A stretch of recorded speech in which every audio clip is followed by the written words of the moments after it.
from the Energy Boutique with your energy forecast for Friday, December 8th. So today we will see the moon in Libra go void, of course, at 8:06 p.m. Eastern Standard Time, and we're locking into Scorpio energy at 10:36 p.m. So, of course, the transition from Libran energy to Scorpio energy is always an intense one. We're moving out of the airy, light, fluffy, shallow end of our emotions in Libran energy to the deep, dark, probing, emotional waters of Scorpio energy. Most people really kind of find the moon in Scorpio to be a super intense particular part of this lunar phase. And of course, because Scorpio energy is shadow work, in order for a major change, a major transformation to take place within us, it's definitely putting the pressure on us to take a good look within ourselves, to examine the areas that aren't going so well, that aren't feeling so happy-go-lucky, and of course, empower ourselves by flipping the script and really seeing where it is that we can close the door on some of these aspects and where it is that we have the opportunity to create something better out of some of the things that we're currently releasing. One thing I will also mention is because we're kind of in this phase of experimentation, because we're approaching the solstice energy, because we are kind of dabbling with this new version of self, we do have to kind of go back to November 13th. And of course, that's when we had our new moon in Scorpio energy.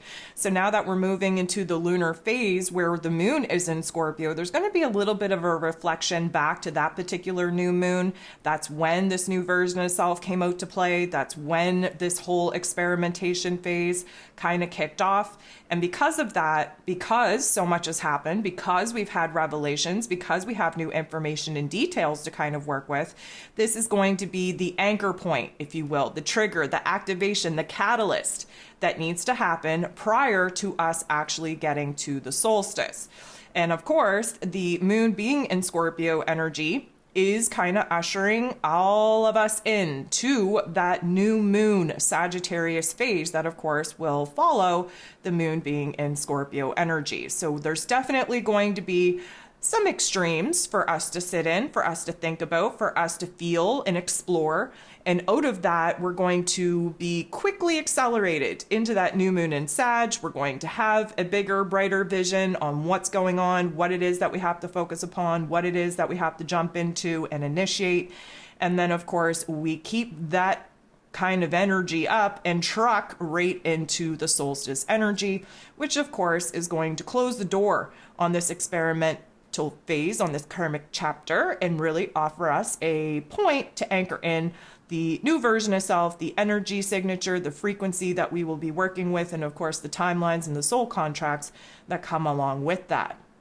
So there are 6 different aspects taking place here today, which is kind of strange, especially when we have these few of aspects, it kind of suggests that it's going to be a quiet day. Well, all 6 of them are going to involve the moon, so this is officially a moon day, which means that we're in for some emotional refinement. Now, everything, again, light and fluffy in the Libran energy, trying to kind of keep things in the shallow end of our thoughts, of our emotions, of our experiences. We may have to kind of dabble in some of those extremes in order to find a balance point, a new grounding point, before we do a deep dive into those Scorpio waters. So we kick off the day with the moon in Libra going to make a little bit of an awkward interaction with Uranus. Uranus is the great awakener. He likes to shock us and disrupt us in order for us to kind of break away from the old and open up our mind space to the new. If we were aspecting Uranus in a positive way, we could expect an aha moment, an epiphany, if you will, realizations coming in, providing us with a breakthrough, providing us with a little bit of clarity. But this isn't one of those aspects. Instead, we have to kind of step back and see our options. Now, the Libran energy has us all very indecisive as we weigh these options, and these options are being illuminated in a form of, let's call it discontentment versus wants, needs, and desires. The Uranian energy being retrograde in Taurus energy has us very focused on where it is that we're kind of praying for change, but yet resisting it at the exact same time. Where it is that we're kind of harboring some fears, some doubts, some insecurities of making the changes that we know that we need to make. And so with the moon in Libra, who is also very divided, if you will, again, we have to sit in the extremes in order to find a happy middle ground, we are going to be stepping back and emotionally seeing what our choices and options are. Whether we're staying with what it is that we have been doing, the same old, or whether or not we're going to kind of bust out and really use our discontentment in life as motivation, as fuel to the inner fire, the inner flames needed in order for us to boss up and make a change. So this is going to illuminate for us those options, and we're really going to have to sort through and kind of reprocess how it is that we're thinking and feeling when trying to imagine ourselves either staying the course that we're currently on or making some changes, some transformations, and kind of dabbling into new foreign territory. The moon is then going to directly sit across from the North Node in Aries energy, which also means that we're sitting on top of the South Node in Libran energy. So again, the nodes of the moon teaching us this very valuable lesson on where it is that we have to break away from our codependent relationships, where it is that we have to stop putting other people's wants, needs, desires ahead of our own, and where it is that we have to kind of break away from realizing where it is that we have been sacrificing, dimming our own light, playing small, just to be accepted by the people around us. The North Node in Aries, that's the soul point, that's the soul path that we need to get on. It does require us to kind of get to know thyself a little bit stronger, a little bit better, learn to trust ourselves, really look and see where it is that we're constantly looking outside of ourselves for validation, for confirmation, for support, for encouragement, when realistically we should be trusting our inner selves, trusting the way that we're thinking, trusting the way that we're feeling without kind of dabbling in conversation to see what everybody else is thinking. The South Node in Libran energy is where we're coming from. That's what's familiar to us. That's where the people-pleasing qualities are kicking in, where it is that we're being shown our wants, needs, and desires constantly to be intertwined with other people, when realistically speaking, that North Node in Aries energy needs us to stand on our own 2 feet, needs us to trust our own damn selves, our own intuition, needs us to pursue our own path towards our happiness, our passions, our desires, without letting the opinions, the thoughts, the ideas, the influence of other people to really block us from doing so. So let's talk about this for a second. The moon in Libran energy on the South Node in Libran energy, emotionally speaking, we're going to want to go back, especially to old relationship dynamics that we know we've outgrown, likely aren't good for us, likely aren't going to support us or encourage us to actually move forward. But that South Node is so comfortable, so familiar, that the minute that we find ourselves at a choice point where, again, we currently are at, are we going to do the same old, or are we going to try something new? There is this emotional pull back to relationships that we fought so hard to get away from, back to energy exchanges that we created distance and boundaries in. There is this overwhelming pull back to what is old, tried, tested, and true, because it's comfortable, it's predictable, it's familiar.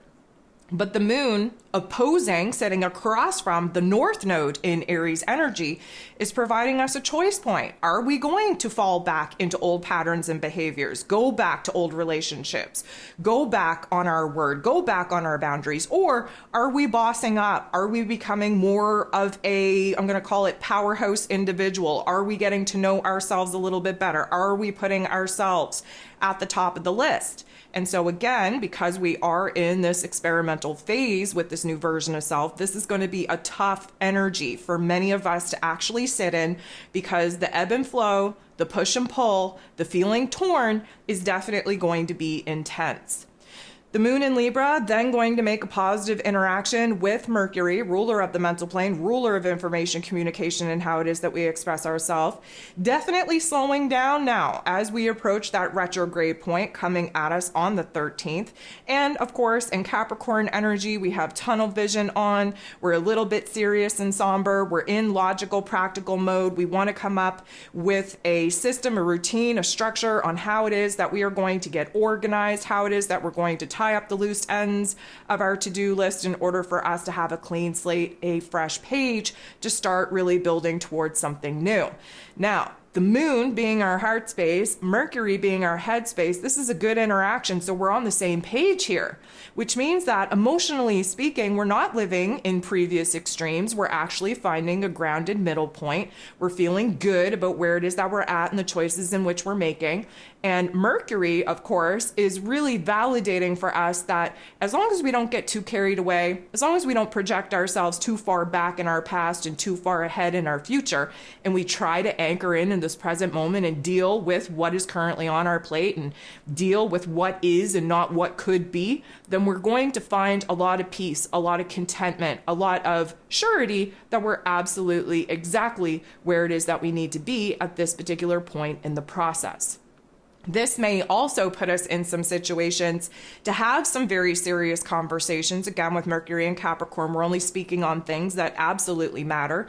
There's not a whole lot of affection there, which could work in some situations, especially if you are or have been avoiding some conversations, some heartfelt conversations that you have been avoiding because of that emotional component. There definitely is a little bit more of a support system in this particular energy, just to say how things are, how you're feeling, matter of fact, without that emotional trigger being involved. So we're accomplishing a lot. We're laying a lot of things out on the table in conversations. We are, we're not dealing with the shoulda, coulda, wouldas. We're dealing with the what is. And that, for most people, is going to be a welcome change. To be present in the here and now, deal with what is, say it like it is, say it how you think and how you feel, and see what happens. Now, the moon is then going to interact with Neptune, who just came out of retrograde. So Neptune, we're still kind of acclimatizing to this particular forward motion, but we're interacting in the not so nice type of way. Now, what we're doing here is because, again, emotionally speaking, in this Libran energy, we have to dabble in extremes in order to find that happy middle ground type of point. Neptune, who rules over our dreams, our imagination, our spirituality, our intuition, if you will, also illusion and delusion and confusion.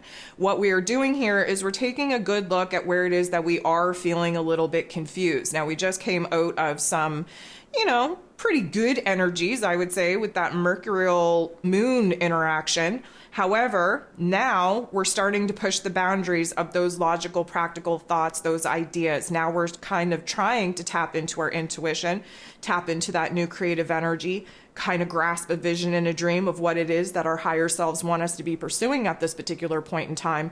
But because of the indecisiveness of the Libran energy that the moon is in, and because of the confusion and semi-delusion of Neptune being, kind of forced into a forward motion and not quite stabilized in it yet, what we're going to get is an overwhelming sensation of just not knowing what to do, where to go, what we're supposed to be doing, what we're supposed to be pursuing. We want that clarity, we want that vision, we want that dream, but instead we're really just creating more anxiety within ourselves on realizing that we don't have the pieces of the puzzle that we were hoping to have. And there is an intensity coming here because, of course, we are in a very interesting chapter of experimentation as we approach the solstice energy and, of course, the new moon, where there are going to be new intentions set. This is a time where we are searching for answers that we aren't technically allowed to have at this particular moment. I feel like a lot of the aha moments, the revelations that we are seeking will come at us over the next couple of days while the moon is in Scorpio energy and moving into that new moon in Sagittarius window. But right now there is this overwhelming pressure that we're feeling to figure it all out, to have a path, to have a plan, to have a vision, to have a dream. And honestly, We're just not there yet. The moon is then going to semi-square, creating a little bit of a tension and conflict point with Mars. Mars is the god of war. He rules over our physical energy, our passion, our desire, even our anger and our aggression, so to speak.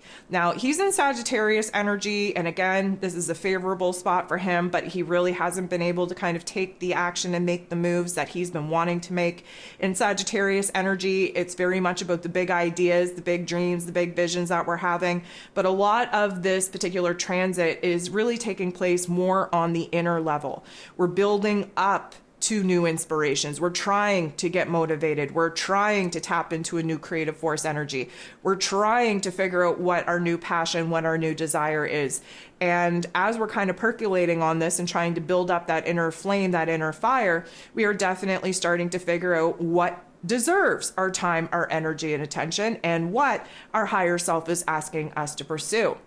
But of course, this is a semi-square, which means that instead of feeling good and motivated, inspired, and all of those happy-go-lucky things, what we're going to be doing is sitting in a little bit of frustration, a little bit of agitation, a little bit of anger if we're not careful. And again, the moon in Libran energy goes to great lengths in order to mask those heavier emotions and not display them out, not project them out. Again, wanting to stay in the light, fluffy realm of existence. But Mars is just so freaking intense, and he's got ants in his pants, and he's so restless because he wants to take action and make moves, that there is a little bit of frustration and agitation coming up. And one thing that we could really learn from this is what we're actually passionate about. If you're finding yourself angry about something, let me just remind you, the line between anger and passion is very, very thin.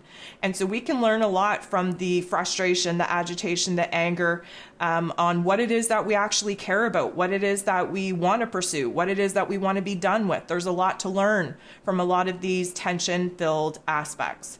The last aspect that we have here today is between the moon and Pluto.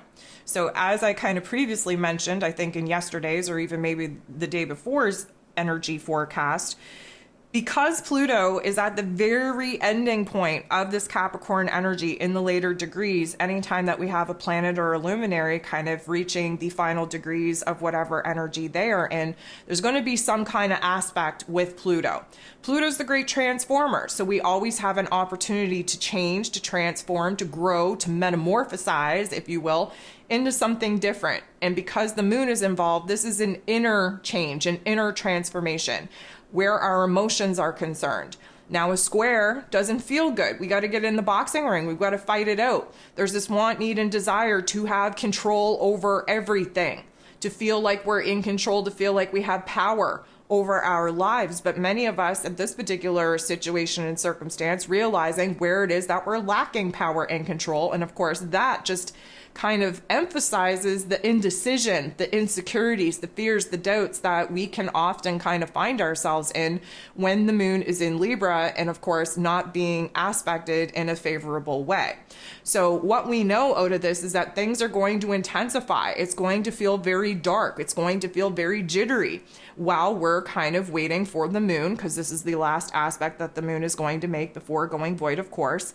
This is an intensity in order for us to realize where it is that we're feeling those fears, those doubts, those insecurities, where we're not feeling in our own power, in control of our lives. And from that, Pluto gives us the opportunity to flip the script, to change our mind space, to change our heart space, and really find ourselves in an empowerment type of energy, where we can focus on what we're feeling in power and in control of. And mostly because our emotional realm is being affected here, where we know that we have to change the heavier emotions, the heavier thoughts into something lighter, into something more positive that we can absolutely work with.